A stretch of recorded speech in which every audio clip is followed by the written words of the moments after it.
Hey everybody, welcome back. Today I'm super excited to be talking about a cult classic now on 4K. Now I was very trepidatious going into this release because this is a Paramount release and it's one of those things, they're so hit and miss on transfers, especially as of late, that I was very worried that The Crow was not going to turn out good at all. So one thing I want to kind of admit up front here, I've actually never seen The Crow before watching this. It was one of those films that I think I knew so much about that I was conflating it with just my knowledge of like the behind the scenes stuff and just kind of the plot points of The Crow, that I was like sitting here watching it and I'm like, am I just misremembering it, or did I never see this movie before? And I feel like it's the latter. I don't think I've ever seen this movie before, and if I have, it's been in bits and pieces and I've just lost it to time. I am getting old. Maybe that's just, a senile moment. I had a senior moment and forgot all of The Crow. I really like Alex Proyas. I am a huge fan of Dark City, so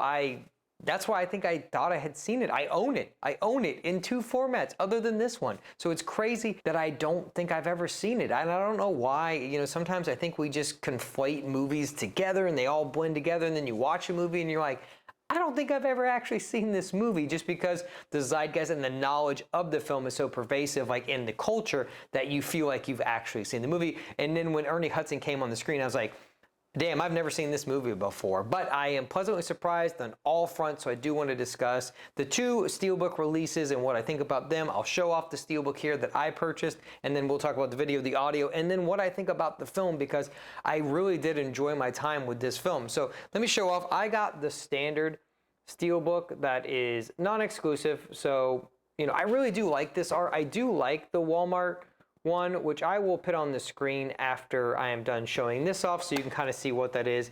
If you have not seen that, there's the outside and the inside. But I really like this Steelbook. My only gripe with this Steelbook and Paramount in general is that their their overlays, their slip covers are just very flimsy. They're not tight. I like a tight slip, if you know what I mean. A tight slip, and this is not. But that's my only gripe as far as the packaging goes. And I think I might end up getting the Walmart one. I really do like the aesthetic of it. I'll put it up here right now so you can see what it looks like.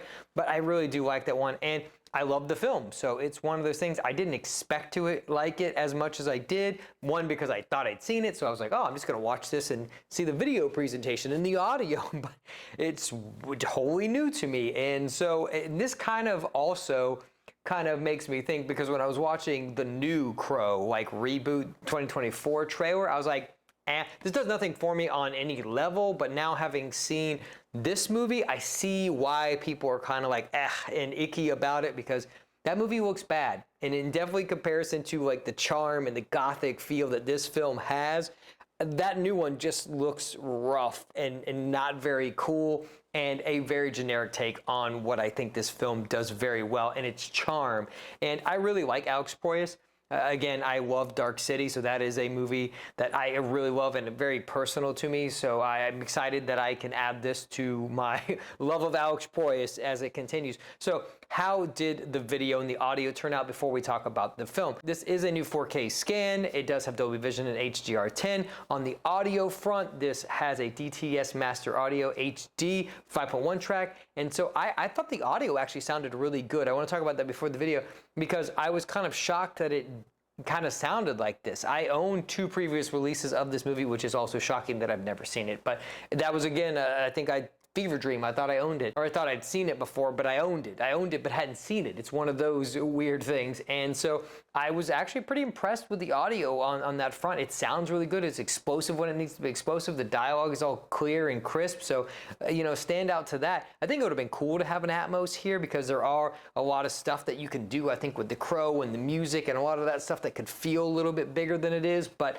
this does the track justice. On the video front, I was very hesitant, because this is a Paramount release, and I was like, how is this going to turn out? And I know that it's a very dark movie. Obviously, I don't remember seeing it, but I know that this film is very dark. And then after I watched this, I did go back and subsequently watch the DVD and the Blu-ray to see And this is far and away the best The Crow has ever looked. I am shocked at how they took these dark scenes and kind of elevated them to make them look really good. They're all crystal clear, but they still keep the vibes and the dark gothic nature of the film, which is what I was surprised by. They did brighten some stuff, and I think it does it all justice. It's a damn good looking disc, and I am super excited to add it to my collection, and I highly recommend this release. If you love The Crow, if you've never seen The Crow, I think it's a standout disc for what this film is. There are definitely scenes where you can see the miniatures, you can see the wires, like when the guy is jumping out of the thing when he gets thrown out of the window when he's kind of confronting the boss. Like, that's funny, you see the wire.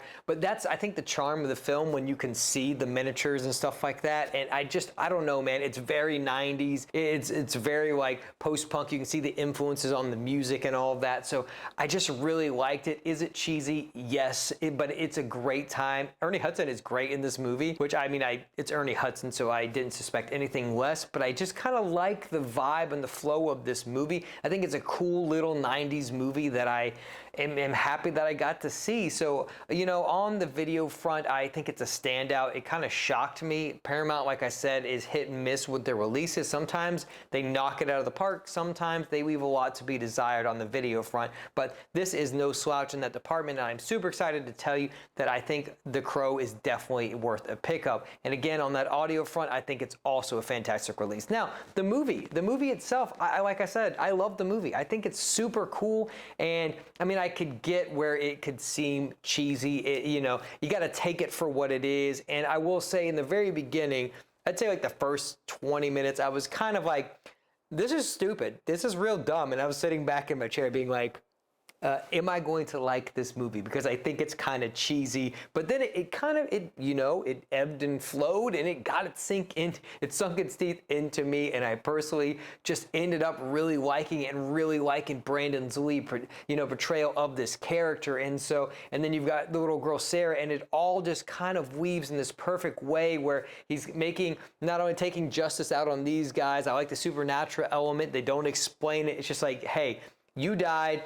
These people need justice. A crow brought you back, and now you're kind of like a crow, but you're invincible until you're not. And I loved all of that. So I like when a movie doesn't take itself too seriously, and there's mythology that you may not necessarily get explained to you. But I liked all of that aspect of the movie. So I'm sure you guys liked The Crow too. You clicked on the video and you wanted to know how it turned out. So let me know down below, what are your favorite parts about The Crow? Like, what do you think about it and all of those aspects? Are you picking up this release, and what do you think about it personally? I think Brandon does a great job. It is one of those things where, again, I think I had misremembered, because we know so much about the death of Brandon Lee that I think it kind of conflated me with the film itself. But I liked his choices in here, and it sucks that we didn't get to see more from him. So I think on that level, that's a bummer, like not having that, seeing that, and I just kind of am bummed that I haven't been able to appreciate this movie longer than I have, but it will definitely be a staple that I come back to. I definitely am going to watch it again, I think, this weekend, because on second viewing, I think I'll pick up a lot more. I have dived into the special features, so I do want to go over those real quickly before we end the video. There are two new ones, and those are Shadows and Pain, Designing the Crow, and Sideshow Collectibles, an interview with Edward R. Pressman. And then we've got an audio commentary with director Alex Proyas, audio commentary by producer Jeff Most. I almost said Moist. Jeff Most, and screenwriter John Shirley. Behind the scenes featurette, a profile on James O'Barr, extended scenes deleted montage, and a trailer. So overall, I think it's a pretty good assortment of special features. Some old, some new. The new one is actually really good. I did enjoy it, and I did watch that behind the scenes featurette, and then I also went down a rabbit hole on YouTube about Brandon Lee, and then I watched a video on Chuck Norris and what he thinks about all that. So it led me down a different rabbit hole. But overall, I think this is a fantastic release, one that surprised me on multiple levels, like, again, because I hadn't seen the film, and then the 4K turned out to be a very, very good 4K, which, again, from Paramount is definitely a surprise. But again, let me know what you think in the comments down below. Let me know what you think about The Crow. Let me think what do you think about Alex Proyas? What's your favorite film from Alex Proyas? All that down below. Like and subscribe to the channel. It does really help. Share it with anybody you think would enjoy my content. I'll link some videos for you at the end as always, and I'll talk to you guys in my next review.